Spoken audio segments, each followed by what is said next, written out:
Good morning, students.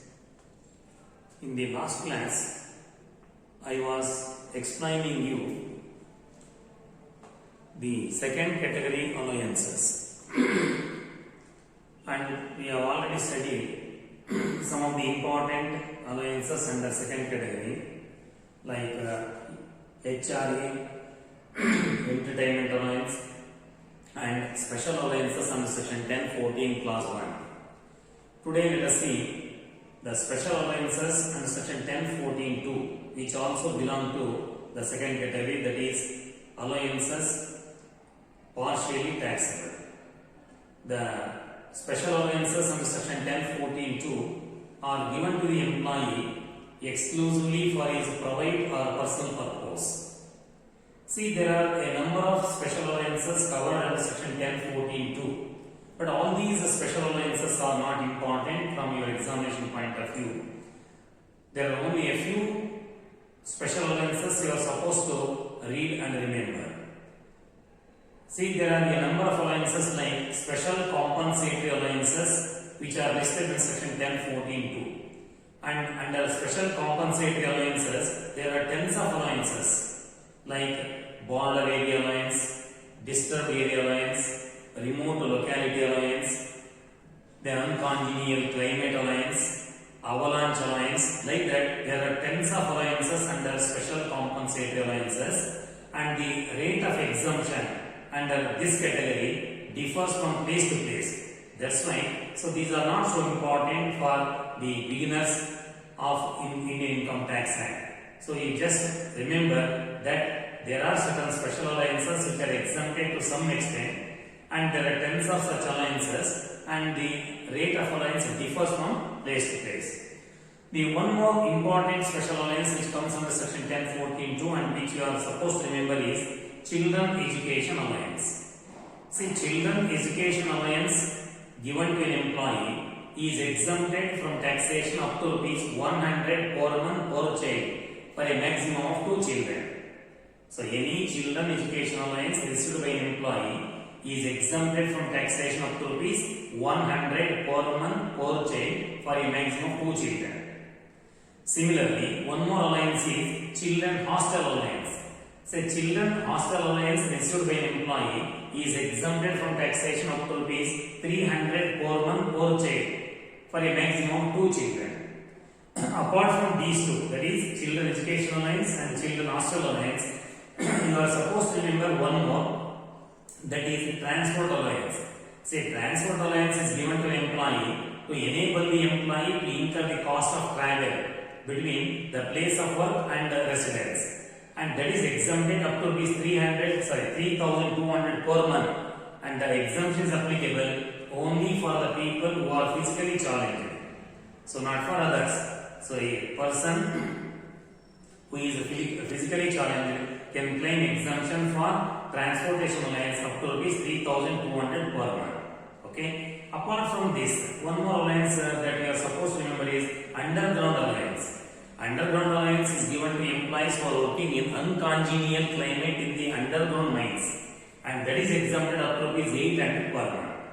So you just remember these. It is enough from the examination point of view, and there are a number of other alliances.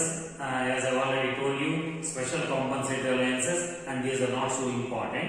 And some of the alliances, special alliances, are specifically given to the people working in armed forces. So like the counter-insurgency alliance, okay, then disturbed area alliance, like that. There are some special island alliance, and these things, these alliances are not so important. You just concentrate on the Children Education Alliance, Children Hostel Alliance, simply called Education Alliance and Hostel Alliance, Transportation Alliance, then the Underground Alliance. These are sufficient. So this is the second category, that is called alliances which are partially taxable. Partially taxable also means partially exempted. Now the last category, tax-free alliances. Tax-free alliances mean fully exempted alliances. The very first under fully exempted alliances is foreign alliance. When I say foreign alliance, don't be under the wrong impression that there is a specific alliance. No. Foreign alliance means any alliance paid by Government of India to its citizens working abroad. and the alliance may be called by any name. It may be called education alliance, or it may be called vehicle alliance, or it may be called dinner alliance, or it may be called house rent alliance, by whatever name it is called. So any alliance paid by government of India to the citizens who are working abroad. So all such foreign alliances are totally exempted.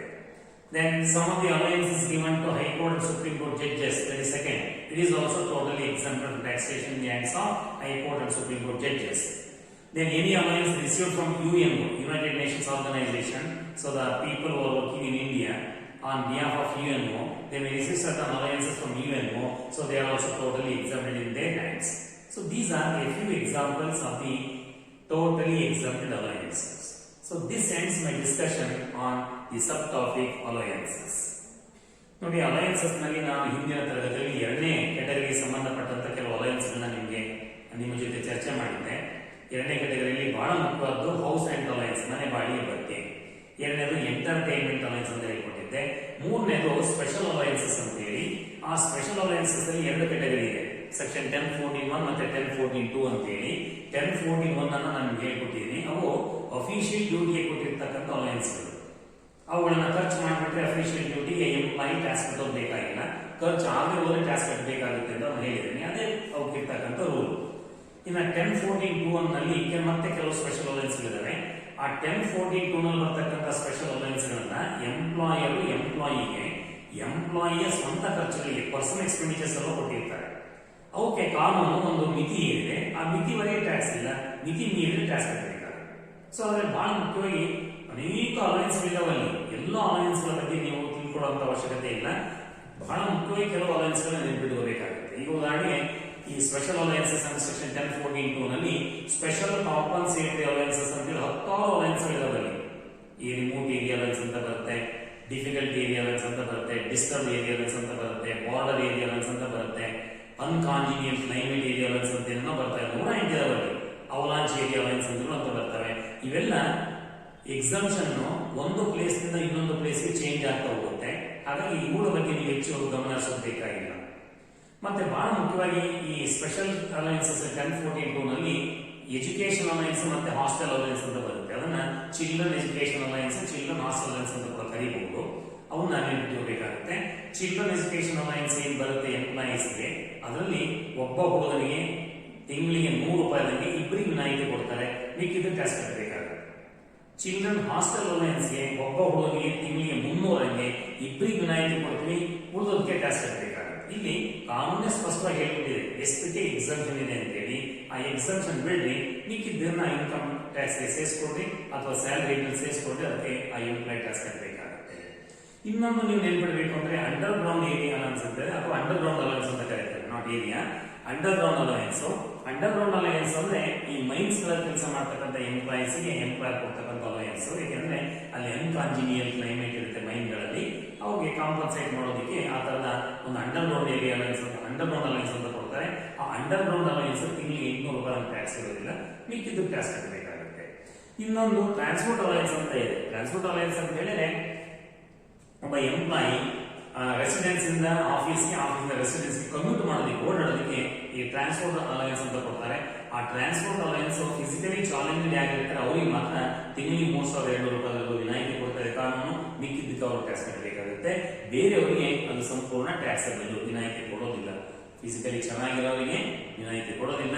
ಯಾರು physically challenge ಇದ್ದಾರೆ ಅಂತವರಿಗೆ ಮಾತ್ರ ₹3,200 ಈ transport alliance exemption ಇದೆ. ಇದು ಎರಡನೇ ಕ್ಯಾಟಗರಿಯಲ್ಲಿ ಬರ್ತಕ್ಕಂಥ ಎಲ್ಲ ಅಲಯನ್ಸ್. ಮೂರನೇ ಕ್ಯಾಟಗರಿ ಫುಲ್ಲಿ ಎಕ್ಸಮ್ಟೆಡ್ ಅಲಯನ್ಸಸ್ ಅಥವಾ ಟ್ಯಾಕ್ಸ್ ಫ್ರೀ ಅಲಯನ್ಸ್ ಅಂತ ಕರೀಬಹುದು. ಟ್ಯಾಕ್ಸ್ ಫ್ರೀ ಅಲಯನ್ಸ್ ಅಲ್ಲಿ ಬಹಳ ಮುಖ್ಯವಾಗಿ ಫಾರಿನ್ ಅಲಯನ್ಸಸ್ ಅಂತ ಬರ್ತವೆ. ಫಾರಿನ್ ಅಲಯನ್ಸ್ ಅಂದ ತಕ್ಷಣ ಅದು ಯಾವುದೋ ಒಂದು ನಿರ್ದಿಷ್ಟವಾದ ಅಲಯನ್ಸ್ ಅನ್ಕೋಬೇಡ್ರಿ. ಫಾರಿನ್ ಅಲಯನ್ಸ್ ಅಂತ ಹೇಳಿದ್ರೆ ವಿದೇಶದಲ್ಲಿ ಕೆಲಸ ಮಾಡತಕ್ಕಂಥ ನಮ್ಮ ಸಿಟಿಸನ್ಸ್ಗೆ ನಮ್ಮ ಇಂಡಿಯನ್ ಗವರ್ಮೆಂಟ್ ಕೊಡ್ತಕ್ಕಂಥ ಯಾವುದೇ ಅಲಯನ್ಸ್, ಅದು DNS ಅಲಯನ್ಸ್ ಕೂಡ ಆಗಿರ್ಬೋದು, ಅಥವಾ ಡಿನ್ನರ್ ಅಲಯನ್ಸ್ ಅಂತ ಕರ್ಕೊಳ್ಬಹುದು, HRE ಅಂತ ಕರ್ಕೊಳ್ಬಹುದು, ವೆಹಿಕಲ್ ಅಲಯನ್ಸ್ ಅನ್ಬಹುದು, by what ever name it is called, education alliance ಅನ್ಬಹುದು, ಯಾವ್ದಾರೆ ಕರ್ಕೊಳ್ರಿ. ಕಂಡೀಷನ್ ಏನು ಅಂದ್ರೆ ಇಂಡಿಯನ್ ಗವರ್ಮೆಂಟ್ ನವರು ಇಂಡಿಯನ್ ಸಿಟಿಸನ್ಸ್ ವಿದೇಶದಲ್ಲಿ ಕೆಲಸ ಮಾಡ್ತಿರಲ್ಲ ಅವರಿಗೆ ಕೊಡ್ತಕ್ಕಂಥ ಯಾವುದೇ ಅಲಯನ್ಸ್ಗಳು, ಅವನ್ನ ಒಟ್ಟಾಗಿ ನಾವು ಫಾರಿನ್ ಅಲಯನ್ಸ್ ಅಂತ ಕರೀತೇವೆ. ಅದು ಯಾವತ್ತೂ ಅವರು ಟ್ಯಾಕ್ಸ್ ಕಟ್ಟೋದು ಬೇಕಾಗಿಲ್ಲ, ಅವು ಕಂಪ್ಲೀಟ್ಲಿ ಎಕ್ಸಾಮ್ಟೆಡ್. ಬಟ್ ಇದು ಪ್ರೈವೇಟ್ ಎಂಪ್ಲಾಯೀಸ್ ಅನ್ವಯಿಸಿಲ್ಲ, ಪ್ರೈವೇಟ್ ಎಂಪ್ಲಾಯೀಸ್ ಆದ್ರೆ ಟ್ಯಾಕ್ಸ್ ಕಟ್ಟಬೇಕಾಗುತ್ತೆ. ಎರಡನೇದಲ್ಲಿ ಈ ಈ ಹೈಕೋರ್ಟ್ ಮತ್ತೆ ಸುಪ್ರೀಂ ಕೋರ್ಟ್ ಜಡ್ಜಸ್ಗೆ ಬರ್ತಕ್ಕಂಥ ಕೆಲವು ಅಲವೆನ್ಸ್ಗಳಿಗೆ ಟ್ಯಾಕ್ಸ್ ಕಟ್ಟೋದು ಬೇಕಾಗಿಲ್ಲ. ಅವನ್ನ ಸಂಚುವರಿ ಅಲವೆನ್ಸಸ್ ಅಂತ ಕರೀತಿರ್ತಾರೆ. ಅವರು ಕೂಡ ಟೋಟಲಿ ಎಕ್ಸಾಂಪ್ಟೆಡ್. ಇನ್ನೊಂದು UNO, United Nations Organisation employees ಇಂಡಿಯಾದಲ್ಲಿ ಇರಲ್ಲ, ಅವ್ರಿಗೆ UNO ದಿಂದ ಬರ್ತಕ್ಕಂಥ ಅಲವೆನ್ಸ್ ಏನಿದಾವೆ ಅದಕ್ಕೆ ಅವ್ರು ಯಾವ ಟ್ಯಾಕ್ಸ್ ಕಟ್ಟೋದು ಬೇಕಾಗಿಲ್ಲ. ಸೊ ಇಲ್ಲಿ ನಾವೇನು 3 ಕ್ಯಾಟಗರಿ ಅಲವೆನ್ಸ್ ಅನ್ನ ಕಲ್ತ್ಕೊಂಡಿದೀವಿ. ಅದ್ರಲ್ಲಿ ಮೊದಲನೇ ಕ್ಯಾಟಗರಿ ಏನು? Completely taxable allowance, fully taxable. Fully taxable ಏನ ಮತ್ತೇನು ಹೇಳೋಬೇಕಾಗಿಲ್ಲ. ಫುಲ್ಲಿ ಟ್ಯಾಕ್ಸಬಲ್ ಅಂತಂದ್ರೆ ಏನು ಅಲವೆನ್ಸ್ ಬಂದಿದೆ ಅದನ್ನ ನಾವು ಇನ್ಕಮ್ ಸೇರಿಸ್ಕೊಡ್ತೀವಿ, ಸ್ಯಾಲರಿ ಸೇರಿಸ್ಕೊಡ್ತೀವಿ, ಎಂಪ್ಲಾಯರ್ ಟ್ಯಾಕ್ಸ್ ಕಟ್ಟಬೇಕಾಗುತ್ತೆ. ಎರಡನೇ ಕ್ಯಾಟಗರಿ ಪಾರ್ಷಿಯಲಿ ಟ್ಯಾಕ್ಸಬಲ್ ಅಲವೆನ್ಸಸ್ ಅಂತ ಇದ್ದಾರೆ. ಅಂದ್ರೆ ಆ ತರದ ಅಲವೆನ್ಸ್ ಏನಾದ್ರು ಬಂದ್ರೆ ಅದರಲ್ಲಿ ಏನು ಎಕ್ಸಾಮ್ಟೆಡ್ ಪಾರ್ಟ್ ಇದೆ ಅದನ್ನ ಮೊದಲು ಡಿಡಕ್ಟ್ ಮಾಡ್ಕೊಡ್ರಿ, ಮಿಕ್ಕಿದ್ದನ್ನ ಮಾತ್ರ ಇನ್ಕಮ್ ಸೇರಿಸ್ಕೋಬೇಕಾಗುತ್ತೆ. ಈಗ HR ಅಂತ ಹೇಳಿದ್ರೆ ನಾನು HR ನಲ್ಲಿ ಏನು ಅಲವೆನ್ಸ್ ಬಂದಿದೆ ನೋಡ್ರಿ, ಅದರಲ್ಲಿ ಎಕ್ಸಾಮ್ಷನ್ ಎಷ್ಟು ಸಿಗುತ್ತೆ ರೂಲ್ 2A ನಲ್ಲಿ ಅದನ್ನು ಕಳೀರಿ, ಮಿಕ್ಕಿದ್ದನ್ನ ಇನ್ಕಮ್ ಸೇರಿಸ್ಕೊಡ್ರಿ, ಆ ತರ ಮಾಡಬೇಕಾಗುತ್ತೆ. ಮತ್ತೆ ಫುಲ್ಲಿ ಎಕ್ಸಾಮ್ಟೆಡ್ ಆದ ಪ್ರಶ್ನೆನೇ ಇಲ್ಲ. ಓಕೆ, ಟ್ಯಾಕ್ಸೇ ಬರೋದಿಲ್ಲ, ನೀವು ಅದನ್ನ ಇನ್ಕಮ್ ಅಲ್ಲಿ ಆಡ್ ಮಾಡಬೇಕಾಗಿಲ್ಲ, ಜಸ್ಟ್ ನೀವು ಒಂದು ನೋಟ್ ಅನ್ನ ಆಡ್ ಮಾಡಿದ್ರೆ ಸಾಕಾಗುತ್ತೆ. ಇನ್ಕಮ್ ಅಲ್ಲಿ ತಗೋಬೇಡ, because they are fully exempted. ಆ ಸೆಕೆಂಡ್ ಕ್ಯಾಟಗರಿ ಕೆಲವು ಸ್ಪೆಷಲ್ ಅಲವೆನ್ಸಸ್ ಹೇಳಿದ್ದಾನೆ. ಆ ಸ್ಪೆಷಲ್ ಅಲವೆನ್ಸ್ ಎರಡು ಕ್ಯಾಟಗರಿ ಹೇಳಿದ್ವಿ, 1041 1042. ಆ 1041 ನಲ್ಲಿ ಬರ್ತಕ್ಕಂಥವು ಅಫಿಷಿಯಲ್ ಡ್ಯೂಟಿ ಕೊಟ್ಟಿರ್ತಾರೆ, ಖರ್ಚಾದ ಟ್ಯಾಕ್ಸ್ ಇಲ್ಲ, ಖರ್ಚಾಗಬೇಕು ಟ್ಯಾಕ್ಸ್ ಕಟ್ಟಬೇಕಾಗುತ್ತೆ. 1042 ನಲ್ಲಿ ಬರೋ ಸ್ಪೆಷಲ್ ಅಲವೆನ್ಸಸ್ ಪ್ರೈವೇಟ್ ಪರ್ಪಸ್ ಕೊಟ್ಟಿರ್ತಾರೆ, ಅದಕ್ಕೆ ಕಾನೂನಿ ಮಿತಿ ಏನಿದೆ, ಹೇಳಿದ ಮಿತಿ ಎಜುಕೇಶನ್ ಅಲವೆನ್ಸ್ ಆದ್ರೆ ಒಬ್ಬ ತಿಂಗಳಿಗೆ 100 ಇಬ್ಬರಿಗೆ ವಿನಾಯಿತಿ ಕೊಡ್ತೀವಿ. ಆ ತರ ಆ ಕಾನೂನಿ ಮಿತಿ ಏನಿದೆ ಆ ಮಿತಿವರೆಗೆ ಟ್ಯಾಕ್ಸ್ ಇಲ್ಲ, ಮಿತಿ ಮೀರಿ ಏನು ಹಣ ಬರುತ್ತೆ ಅದಕ್ಕೆ ಟ್ಯಾಕ್ಸ್ ಕಟ್ಟಬೇಕಾಗುತ್ತೆ. ಇಷ್ಟು ಈ ಅಲವೆನ್ಸಸ್ ಬಗ್ಗೆ ಇರ್ತಕ್ಕಂಥ ಮಾಹಿತಿ. ಬಹಳ ಮುಖ್ಯವಾಗಿ ಈ HRA ಅಂತ ಬರುತ್ತಲ್ಲ, ಅದು ಸೆಕೆಂಡ್ ಕ್ಯಾಟಗರಿಯಲ್ಲಿ. ಆ HRA ನಿಮಗೆ ಕೆಲವು ಸಪರೇಟ್ ಆಗಿ ಪ್ರಾಬ್ಲಮ್ಸ್ ಕೇಳುವಂತ ಸಾಧ್ಯತೆ ಇರುತ್ತೆ. ಅದಕ್ಕೆ ನಾನು ಇಂದಿನ ಕ್ಲಾಸಲ್ಲಿ ಕೆಲವು ಪ್ರಾಬ್ಲಮ್ ಕೊಟ್ಟಿನ ಆ ಪ್ರಾಬ್ಲಮ್ಗಳಲ್ಲಿ 1-2 ಪ್ರಾಬ್ಲಮ್ ಅನ್ನ ಈಗ ಸದ್ಯ ಸಾಲ್ವ್ ಮಾಡೋಣ. ಅಲ್ಲಿಗೆ ನಿಮಗೆ ಆ HRA ಸಂಬಂಧಪಟ್ಟಂತ ಕ್ಯಾಲ್ಕುಲೇಷನ್ ಹೆಂಗ್ ಮಾಡಬೇಕು ಅನ್ನೋದು ಗೊತ್ತಾಗುತ್ತೆ. ಮೊದಲನೇ ಪ್ರಾಬ್ಲಮ್ ಅನ್ನ ನಾನು ರೀಡ್ ಮಾಡ್ತೀನಿ. ನಿಮ್ಮ ಇದೆಯಲ್ಲ, ಪ್ರಾಬ್ಲಮ್ ತೆಗಿರಿ, ಪ್ರಾಬ್ಲಮ್ ನೋಡ್ಕೊಡ್ರಿ, ನಾನು ಅದನ್ನ ಯಾವ ರೀತಿ ಸಾಲ್ವ್ ಮಾಡಬೇಕು ಅನ್ನೋದು ನಿಮಗೆ ಹೇಳ್ಕೊಡ್ತೇನೆ. ಸೊ ಮೊದಲನೇ ಪ್ರಾಬ್ಲಮ್ ಏನಿದೆ? Compute taxable HRA from the following information for the assessment year 2020-21.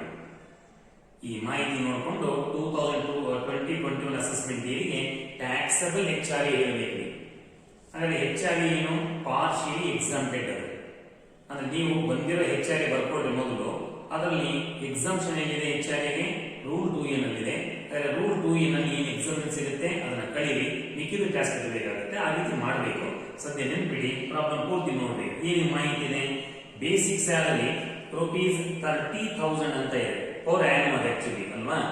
Basic salary ವರ್ಷಕ್ಕೆ 30,000 ಅಂತ ಕೊಟ್ಟಿದ್ದಾರೆ, ನೆನ್ಪಿಟ್ಕೊಳ್ಳಿ. DRS allowance 20,000 enters into retirement benefit. DRS allowance ಎಲ್ಲಿದೆ? ಅದು ಟ್ಯಾಕ್ಸಬಲ್ ಅಲವೆನ್ಸ್. ಅವ್ರು ಹೇಳ್ತಿದ್ದಾರೆ 20,000 enters into retirement benefit. Then what does it mean? When DA enters into retirement benefit, that means it is given under the terms of employment. When the DA is given under the terms of employment, it should be included in salary for all calculation. That's why it is stated enters into retirement benefit. Enters into retirement benefit ಅಂತ ಹೇಳಿದರೆ ಅದರ ಅರ್ಥ DA ನ terms of employment ಪ್ರಕಾರ ಕೊಟ್ಟಿದ್ದಾರೆ, ಅದು ಎಲ್ಲಾ calculation ಸೇರಿಸಬೇಕಾಗುತ್ತೆ. Commission turn over ನೋಡಿ, ಟರ್ನ್ ಓವರ್ ಆದಾದ್ಮೇಲೆ ಕಮಿಷನ್ ಮೇಲೆ 25,000 ರೂಪಾಯಿ ಇದೆ.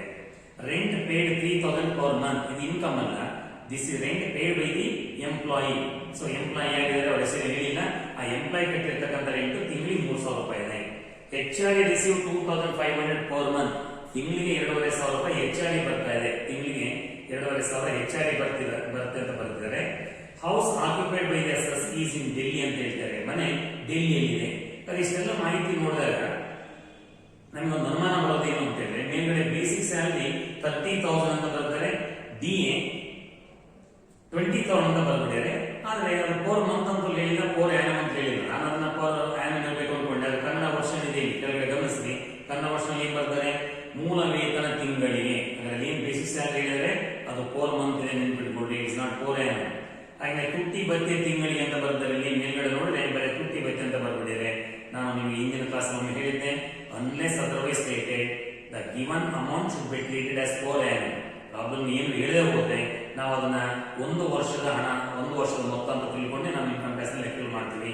ಆದ್ರೆ ಈ ಪ್ರಾಬ್ಲಮ್ ನಲ್ಲಿ ಕನ್ನಡ ಮಾಧ್ಯಮದಲ್ಲಿ ಒಂದು ತರ ಬರ್ತಾರೆ, ಇಂಗ್ಲಿಷ್ ಮಾಧ್ಯಮದಲ್ಲಿ ಒಂದು ತರ ಬರ್ತಾರೆ. ಈಗ ಕನ್ನಡ ಮಾಧ್ಯಮದ ಪೇಪರ್ ಗೊತ್ತಾಗ್ತಾ ಇದೆ, ಆ ಮೂಲ ವೇತನ ಮತ್ತೆ DA ಇದೆಯಲ್ಲ ಅದು ಪ್ರತಿ ತಿಂಗಳಿಗಿದೆ. ಆಯ್ತು, ಅದೇನಿದೆ. ಈಗ ನಮಗೆ ಪ್ರಶ್ನೆ ಇರೋದೇನು? ಈ ಎಂಪ್ಲಾಯಿಗೆ ತಿಂಗಳಿಗೆ 2,500 ಹೆಚ್ಚಾಗಿ ಬಂದಿದೆ, ಅವನು 3,000 ಬಾಡಿಗೆ ಕಟ್ತಿದ್ದಾನೆ. ಡೀಟೇಲ್ಸ್ ಎಲ್ಲ ಕೊಟ್ಟಿದ್ದಾರೆ, ಬೇಸಿಕ್ ಸಂಬಳ ಏನಿದೆ, DA ಏನಿದೆ, ಮತ್ತೆ ಕಮಿಷನ್ ಏನಿದೆ ಎಲ್ಲ ಹೇಳಿದ್ದಾರೆ. ಮನೆ ಡೆಲ್ಲಿಯಲ್ಲಿದೆ ಅಂತೆ, ಆದರೆ ಎಷ್ಟು ಹೆಚ್ಚಾಗಿ ಟ್ಯಾಕ್ಸ್ ಕಟ್ಟಬೇಕು ಅದನ್ನು ಹೇಳಿದ್ವಿ. ಆದರೆ ಈ ತರ ಪ್ರಾಬ್ಲಮ್ ಹೇಗೆ ಸಾಲ್ವ್ ಮಾಡಬೇಕು ಅಂತ ಹೇಳಿದ್ರೆ ಒಂದು ಸ್ಟೇಟ್ಮೆಂಟ್ ಅನ್ನು ಬರ್ಕೊಳ್ಳಿ. ಏನಂತ ಈ ತರ ಬರೀರಿ, ಕಾಂಪ್ಯೂಟೇಷನ್ ಅಥವಾ ಕ್ಯಾಲ್ಕುಲೇಷನ್ ಆಫ್ ಟ್ಯಾಕ್ಸಬಲ್ HRA ನೋಡಿ. Calculation of taxable HRA.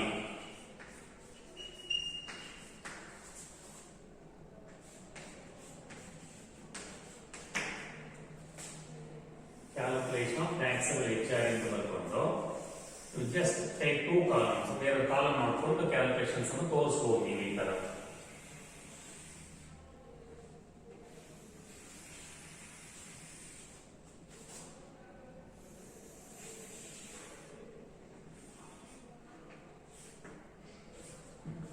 ಈಗ ನೀವು ಟ್ಯಾಕ್ಸಬಲ್ HRA ಹೇಳಬೇಕಾಗಿರೋದ್ರಿಂದ ಮೊದಲು ಬಂದಿರೋ HRA ನ second column ಬರ್ಕೊಳ್ರಿ.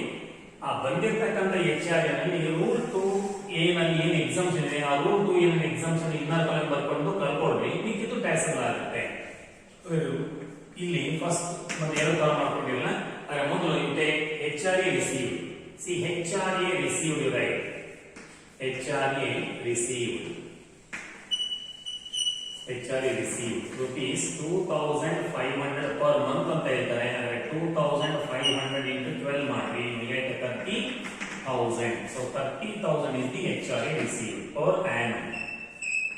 Okay, less exemption under rule 2A. Less exemption under rule 2A.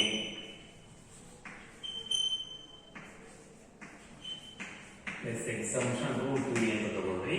ಇಲ್ಲಿ exempted part ಏನಿದೆ ನಾನು ನಿಮಗೆ ಹಿಂದಿನ ಕ್ಲಾಸ್ ನಲ್ಲಿ ಹೇಳಿದ್ದೀನಿ. there are 3 amounts, 3 ಅಮೌಂಟ್ಗಳಿವೆ. ಮೂರಲ್ಲಿ ಯಾವುದು ಕಡಿಮೆ ಬರುತ್ತೆ ಅದು ಟ್ಯಾಕ್ಸ್ ಇಲ್ಲ ಅಂತ. ಅದರ ಮೂರು ಏನೇನು? Excess of rent paid over 10% of salary ಅಂತ ಇದೆ. ಅಂದ್ರೆ ಎಂಪ್ಲಾಯಿ ಏನು ರೆಂಟ್ ಕಟ್ಟಿದಾನೆ ಅದರಲ್ಲಿ ಅವನ ಸಂಬಳದಲ್ಲಿ ಶೇಕಡ 10 ಕಡಿಮೆ, ಕಟ್ಟಿರೋ ಬಾಡಿ ಜಾಸ್ತಿ ಇರಬೇಕು, ಎಕ್ಸಸ್ ಇರಬೇಕು, ಅದು ಮೊದಲನೇ ಅಮೌಂಟ್. ಸಂಬಳ ಅಂದ್ರೆ ಏನು ಅಂತ ಕೂಡ ನಾನು ಹಿಂದಿನ ಕ್ಲಾಸ್ ನಲ್ಲಿ ಹೇಳಿದ್ದೀನಿ. ಸಂಬಳ ಅಂದ್ರೆ ಏನು? Basic salary, DA terms of employment ಇದೆ ತಗೋಬೇಕು, ಇದ್ದವರಿಲ್ಲ. ಕಮಿಷನ್ ಟರ್ನ್ ಓವರ್ ಆಧಾರ ಮೇಲೆ ತಗೋಬೇಕು, ಇದ್ದವರು ಇಲ್ಲ. ಈ ಮೂರು ಅದರ ನೆನ್ಪಿಟ್ಕೊಂಡು ನೇಮ್ ಮಾಡಬೇಕು. ಮೊದಲು ಏನು? Excess of rent paid number 1 ಈ ತರ ತಗೊಳ್ಳಿ. ಎಕ್ಸಸ್ ಆಫ್ ರೆಂಟ್ ಪೇಡ್ ಅಂದ ತಕ್ಷಣ ಎಕ್ಸಸ್ ಆಫ್ ರೆಂಟ್ ಪೇಡ್ ಅಂದ ಕೂಡಲೇ ಇನ್ನರ್ ಕಾಲಮ್ ನಲ್ಲಿ ಬ್ರಾಕೆಟ್ ನಲ್ಲಿ ರೆಂಟ್ ಪೇಡ್ ಅನ್ನು ಬರಬೇಡಿ. ಕ್ಯಾಲ್ಕುಲೇಷನ್ ತೋರಿಸಬಹುದು. What is the rent paid? 3,000 per month ಅಂತ ಹೇಳಿದ್ದಾರೆ. rupees 3,000 into 12 ಅಂದ್ರೆ so that becomes 36,000 inner column ಇಲ್ಲಿ bracket ಅಲ್ಲಿ. So excess of rent pay over 10% of salary. 10% of salary. Then what is the salary you have to define? You go to working note. Working note to salary define ಮಾಡಿ. So like this you take salary for HRA. That means salary for calculating exempted part of HRA is understood. Okay, it's simply write salary for HRA. Then what is salary? Basic salary. Basic salary. What is the basic salary? 30,000 into 12. 30,000 into 12 means what? 3,60,000. Then what about DA? Say DA enters into retirement benefit means what? DA is given under terms of employment, so it should be included. So DA 20,000 per month. So DA rupees 20,000 into 12, right? Into 12 means what? 2,40,000. 2,40,000. Then is there any commission? Yes, commission on turnover. Specifically stated that should be included. So commission on turnover.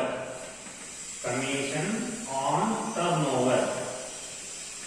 Commission on turnover. What is the amount? It is 25,000. 25,000. Add all these, you get the salary for the purpose of calculating HRA exempted part. 3,60 plus 2,40 means 6 lakh. 6 lakh plus 25. 6 lakh. 25,000 is the salary for the purpose of HRA.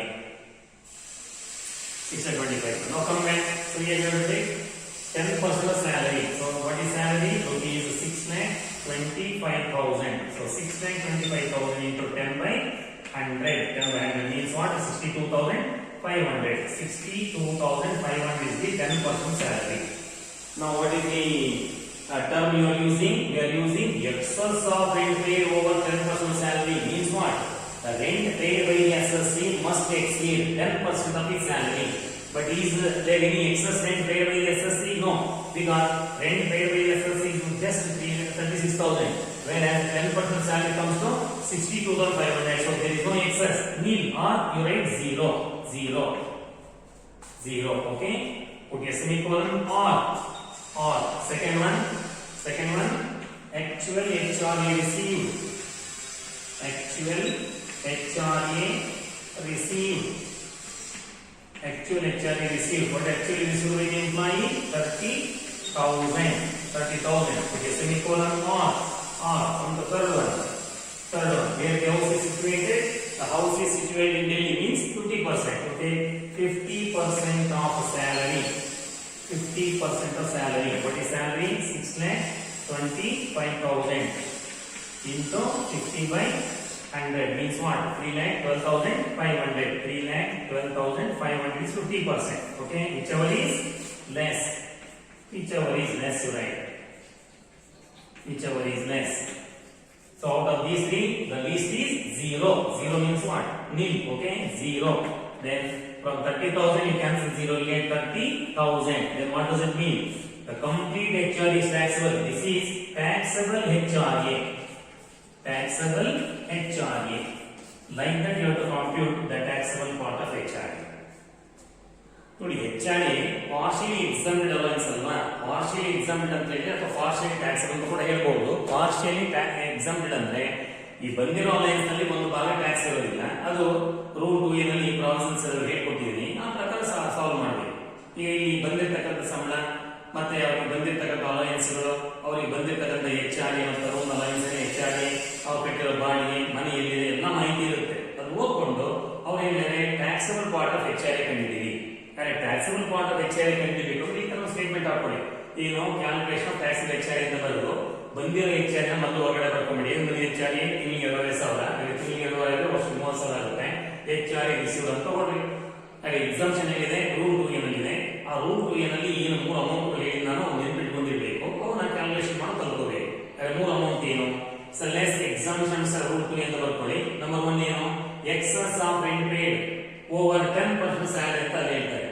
Excess of rent paid ಅಂದ ತಕ್ಷಣ ನೀವು first rent paid by the employee ಇದೆಯಲ್ಲ problem ಇರುತ್ತಲ್ಲ, ಅದನ್ನ bracket ನಲ್ಲಿ inner column ಬರ್ಕೊಳ್ಳಿ. So is paying rent at the rate of 3,000 per month. ಅದರ 3,012 ಮಾಡಿ 36,000 ಆಗುತ್ತೆ.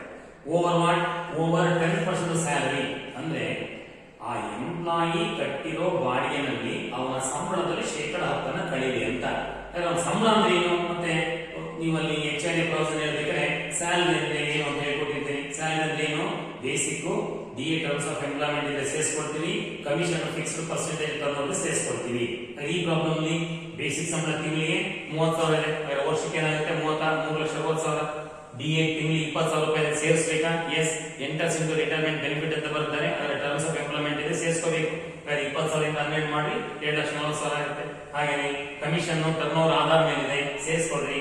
ಎಲ್ಲ ಸೇರಿ ಸಂಬಳ 6,25,000 ರೂಪಾಯಿ ಇದೆ. ಹಾಗೆ 6,25,000 ಸಂಬಳ ಇರೋದ್ರಿಂದ ಅದ್ರ 10% ತಗೋಬೇಕು. 10% ಸ್ಯಾಲರಿ ಅಂತ ಬರೆದು 6,25 ಇಂಟು 10% ಮಾಡಿ 67,000. ನಾವು ಬರೋದೇನಿದೆ? ಎಕ್ಸಸ್ ಆಫ್ ರೆಂಟ್ ಪೇಡ್ ಅಂತ ಇದೆ. ಅಂದ್ರೆ ರೆಂಟ್ ಪೇಡ್ ಸಂಬಳದಲ್ಲಿ 10% ಜಾಸ್ತಿ ಇರಬೇಕು. ಹಂಗಿದ್ರೆ ಅಲ್ಲಿ ಒಂದು ಅಮೌಂಟ್ ಬರುತ್ತೆ. ಅದಿಲ್ಲಿ ರೆಂಟ್ ಪೇಡ್ ಬರೀ 36,000 ರೂಪಾಯಿ ಇದೆ. 10% ಸ್ಯಾಲರಿ ಜಾಸ್ತಿ ಇದೆ. ಆದರೆ rent paid is not in excess of 10% salary. Rent paid ಸಂಬಳದಲ್ಲಿ 10% ಜಾಸ್ತಿ ಇಲ್ಲ. ಅಂದ್ರೆ ನಿಲ್ ಅಥವಾ 0 ಅಂತ ತಗೊಳ್ರಿ. ಎರಡನೇದೇನಿದೆ ರೂಲ್ 2A ನಲ್ಲಿ ಆಕ್ಚುಯಲ್ HRA ಅಲ್ಲಿ ಬರೆದಿದ್ದೆಲ್ಲ ಆಕ್ಚುಯಲ್ HRA is 30,000. ಮೂರನೇದೇನಿದೆ? ಮನೆ ಎಲ್ಲಿದೆ ನೋಡ್ಕೊಂಡು either 50% or 40%. ಮುಂಬೈ ಕೋಲ್ಕತ್ತಾ ಡೆಲ್ಲಿ ಚೆನ್ನೈ ಇದ್ರೆ 50%, ಬೇರೆ ಕಡೆ 40%. ಅಲ್ಲಿ ಮನೆ ಎಲ್ಲಿದೆ ಅಂತ ಬರ್ತಾರೆ? ಡೆಲ್ಲಿ ಅಂತ ಬರ್ತಾರೆ. 50% ತಗೊಳ್ರಿ. ಸ್ಯಾಲರಿ ಏನಿದೆ ಅಲ್ಲಿ ನೋಟ್ಸ್ ನಲ್ಲಿ 6,25 ಅರ್ಧ ತಗೊಳ್ರಿ. 50% 3,12,500 ಅಲ್ಲಿ 6,20 ಸರಿ ಇರುತ್ತಲ್ಲ. ಹಾಗಾದ್ರೆ ಈ ಮೂರಲ್ಲಿ ಯಾವ ಕಡಿಮೆ? ವಿಚೆವರ್ ಈಸ್ ಲೆಸ್ ಅಂತ ಬರೀರಿ. ವಿಚೆವರ್ ಲೆಸ್ ಅಂದ್ರೆ ಯಾವ ಕಡಿಮೆ? 0 ಕಡಿಮೆ ಇದೆ. 0 ತಗೊಳ್ರಿ. ಅರ್ಥ ಏನಾದ್ರೆ 30,000 ಅಲ್ಲಿ ಏನನ್ನು ಕಳೆಯುವುದಿಲ್ಲ, 0 ಕಳೀತೀವಿ. ಆದರೆ ರಿಮೈನಿಂಗ್ ಅಮೌಂಟ್ 30 ಬರುತ್ತಲ್ಲ. ಅರ್ಥ ಏನು? ಎಂಟೈರ್ HRA ಟ್ಯಾಕ್ಸ್ ಇಡೀ 30,000 ಟ್ಯಾಕ್ಸ್ ಕಟ್ತೀವಿ. ಈ ರೀತಿ HRA ಕ್ಯಾಲ್ಕುಲೇಷನ್ ಮಾಡ್ಕೋಬೇಕು. ರೂಲ್ 2 ಆ ಎಕ್ಸಾಮ್ಷನ್ ಏನು ಅಂತ ಹೇಳಿ ಆ 3 ಅಮೌಂಟ್ ತಲೆಯಲ್ಲಿ ಇಟ್ಕೊಳ್ರಿ. ಪ್ರಾಬ್ಲಮ್ ಟು ಪ್ರಾಬ್ಲಮ್ ಏನ್ ಚೇಂಜ್ ಆಗುತ್ತೆ ನಿಮಗೆ? ಇಲ್ಲಿ ಒಂದು 2-3 ಅಲೈನ್ಸ್ ಕೊಟ್ಟಿರ್ತಾರೆ, ಕೆಲವು ಪ್ರಾಬ್ಲಮ್ ಯೂನಿಟ್ ಅಲೈನ್ಸ್ ಕೊಡ್ಬೋದು, ಪರ್ಪಸ್ ಬೇರೆ ಬೇರೆ ಸೇರಿಸಬಹುದು, ಮಿಕ್ಸಪ್ ಮಾಡಬಹುದು. ಆದ್ರೆ ನಾವೇನ್ ಮಾಡ್ಬೇಕು ಅಂದ್ರೆ ಹೆಚ್ಚಾಗಿ ಕ್ಯಾಲ್ಕುಲೇಷನ್ ಕಾಮನ್ ಹೇಳುತ್ತೆ ಅಷ್ಟನ್ನ ನಾವು ಆಯ್ಕೆ ಮಾಡ್ಕೋಬೇಕು ಮಾಹಿತಿನ, ಅಷ್ಟು ಆಯ್ಕೆ ಮಾಡ್ಕೊಂಡು ನಾವು ಸೊಲ್ಯೂಷನ್ ಕೊಡ್ಬೋದು. ಸೊ ಬಂದಿರೋ HR ಕೊಟ್ಕೊಡ್ರಿ. ಆ ಬಂದಿರೋ HR ಅಲ್ಲಿ ರೂಮ್ 2A ಪ್ರಕಾರ ಏನು ಎಕ್ಸಾಮ್ಸ್ ಕ್ಯಾಲ್ಕುಲೇಟ್ ಮಾಡಿ ಮಿಕ್ಕಿದ್ದು ಕ್ಲಾಸ್ ಕಟ್ತಾನೆ. ಸೊ ಇದು ಒಂದು ಎಕ್ಸಾಂಪಲ್ HR ಹಿಂಗ್ ಮಾಡ್ತಾರೆ ಅಂತ ಹೇಳಿ. ಇನ್ನೂ ಒಂದು 2-3 ಪ್ರಾಬ್ಲಮ್ಗಳನ್ನ ಬೇಕಿದೆ ಮುಂದಿನ ತರಗತಿ ಮಾಡ್ಬೋದು. Okay, thank you.